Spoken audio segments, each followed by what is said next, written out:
ওং তস্मै নমঃ ভগবতে ত্রিগুণায় গুণাত্মনে কেবলায় দ্বিতীয়ায় গুরুবে ব্রহ্মমূর্তয়ে জ্ঞান শক্তি সমারূঢ়ং তত্ত্বমালা বিভূষিতম ভুক্তি মুক্তি প্রদাতারং তস্मै শ্রী গুরুবে নমঃ।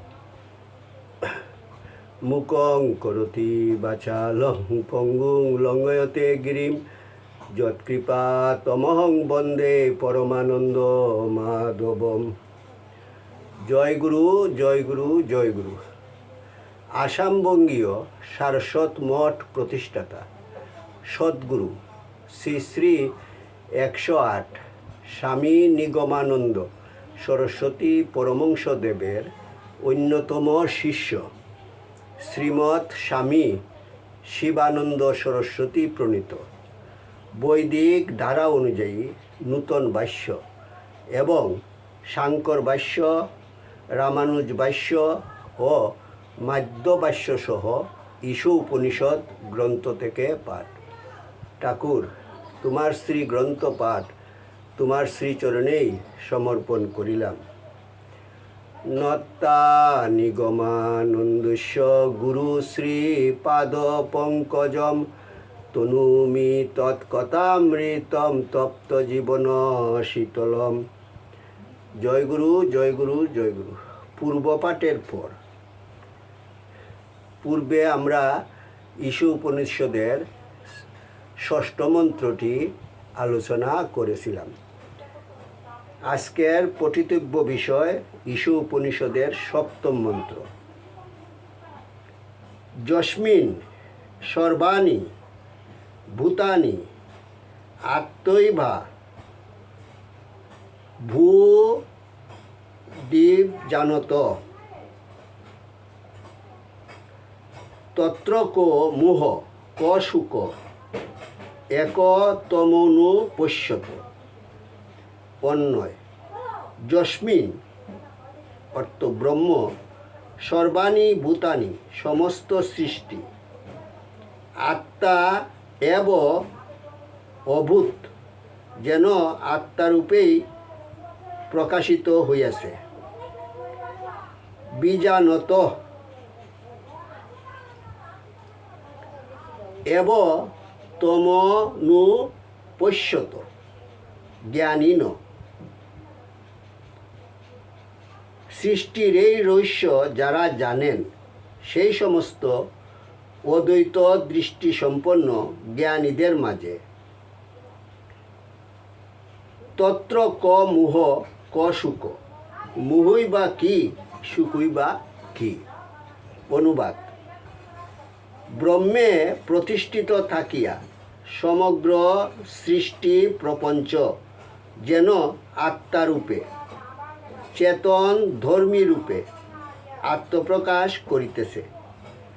সৃষ্টির এই রহস্য যাহারা জানেন সেই সমস্ত অদ্বৈত দৃষ্টিসম্পন্ন ব্যক্তিরা কখনো জাগতিক সুখ ও মোহের দ্বারা অভিভূত হন না।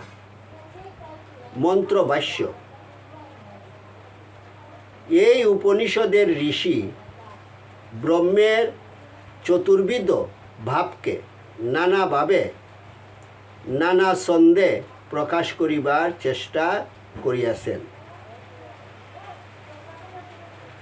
ব্রহ্মের অসীম অদ্বয় বিশ্বাতীত সত্তার নামই তৎ। 2. বিশ্বের পতি বা প্রভুরূপে তিনি যখন বিশ্বকে পরিচালিত করেন তখন তিনি ঈশ। 3. ব্যষ্টিদেহে চিন্ময় সত্তারূপে তার যে প্রকাশ উহার নামই আত্মা। 4. তার যে ভাব ও শক্তি সৃষ্টিরূপে আত্মপ্রকাশ করিতেছে ইহার নামই ভূত। এই ভূত বা ব্রহ্মশক্তি পঞ্চরূপে রূপায়িত হইয়া সমগ্র বিশ্বভুবন গড়িয়া তুলিয়াছে। এই জন্যই ব্রহ্মশক্তিকে বলে পঞ্চ মহাভূত। যস্মিন আত্মৈবা ভূত। মাকড়সা যেমন স্বীয় অঙ্গ হইতে উৎপন্ন তন্তু দ্বারা স্বীয় আবাসস্থল নির্মাণ করে, এই জগৎজালও তেমনি পরমাশক্তি দ্বারা রচিত। পরমাত্মা হইতে যে শক্তি উৎপন্ন হয় উহাও চিন্ময়ী শক্তি। এই চিন্ময়ী শক্তির মাঝেই রইয়াছে চিৎ ছায়া। এই জন্য শক্তিও চৈতন্যময়ী। এই চিৎ ছায়া সমন্বিত জগতই সর্বাণী ভূতানি বা সমগ্র বিশ্ব প্রকৃতি। সুতরাং এই বিশ্বভুবন পরমাত্মা হইতে পৃথক নয়, উহা পরমাত্মা হইতেই উৎপন্ন। উহা পরমাত্মারই শক্তিরূপ, যেন পরমাত্মারই চিন্ময় দেহ ও মৃন্ময় দেহ। উহা যেন পরমাত্মারই আবাসস্থল। তত্র ক মোহ একত্ব মনু পশ্যত। সৃষ্টি বৈচিত্র্যের মাঝে রহিয়াছে একমেবাদ্বিতীয়ম তত্ত্ব। সেই একেরই বহু রূপায়ণ। স্বীয় শক্তিকে আশ্রয় করিয়া শক্তিমানের বিচিত্র প্রকাশ। সৃষ্টির এই রহস্য যিনি অনুভব করিয়াছেন, জ্ঞান দৃষ্টি দ্বারা সৃষ্টির এই তত্ত্বকে যিনি সর্বদা প্রত্যক্ষ করেন, পার্থিব সুখ দুঃখ দ্বারা, জাগতিক সুখ মোহ দ্বারা তিনি কখনো অভিভূত হন না। অজ্ঞান ও অপ্রবুদ্ধ চিত্তই অভিভূত হয় সুখ মোহের দ্বারা। বিষয় বা কাম্য বস্তুর অপ্রাপ্তি হেতু বা প্রাপ্ত বস্তুর বিয়োগের ফলে সুখ উৎপন্ন হয় না। অতএব সুখকে এক কথায় বলা যায় বিষয় তৃষ্ণা ও অভাববোধের প্রদাহ।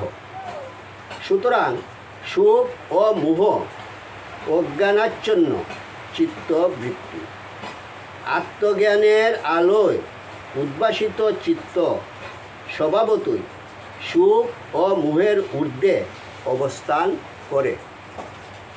আত্মানুভূতির মূলেই থাকে আত্মার ব্যক্তিবোধ। এই ব্যক্তিবোধের ত্রিবিধ পর্যায় আছে। এই ব্যক্তিবোধের প্রথম অনুভূতি আত্মাতেই যেন সর্বভূত প্রতিষ্ঠিত। দ্বিতীয় অনুভূতি সর্বভূতেই আত্মা বিরাজিত। তৃতীয় অনুভব আত্মা এবং সর্বভূত একই, অর্থাৎ সর্বভূত বা সৃষ্টি আত্মার বাহিরে নয়। ধ্যানতন্ময় চিত্তে এই ত্রিবিধ ভাবেই অনুভূতি লাভ হয়।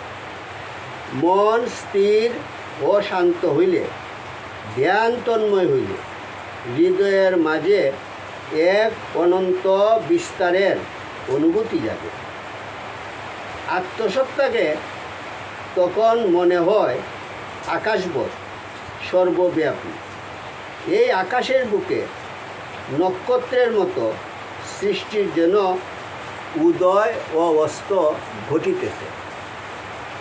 ছান্দোগ্য উপনিষদের হার্দাকাশের বিবরণে, ঋগ্বেদের ঋদ্ধ সমুদ্রের বিবরণে এই সাধনারই ইঙ্গিত পাই, এই অনুভূতিরই বিবরণ পাই। অতঃপর ধ্যানী সাধক ধ্যানের আরও গভীরতায় প্রবেশ করিলে এই সৃষ্টির সমস্ত বেষ্টি আধারে বীজ সত্তারূপে যে সেই পরমাত্মায় বিরাজিত, তাহা তিনি বিশেষভাবে অনুভব করেন।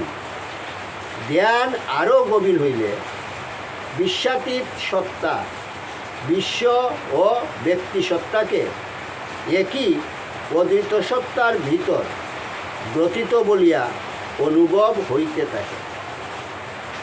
অনুভূতির এই বিভিন্ন ধারাকে তদ অন্তরস্য সর্বস্ব তদু সর্বশাস্য বাহ্যত সর্বাণি ভূতানি আত্মনি এব অনুপশ্যতি।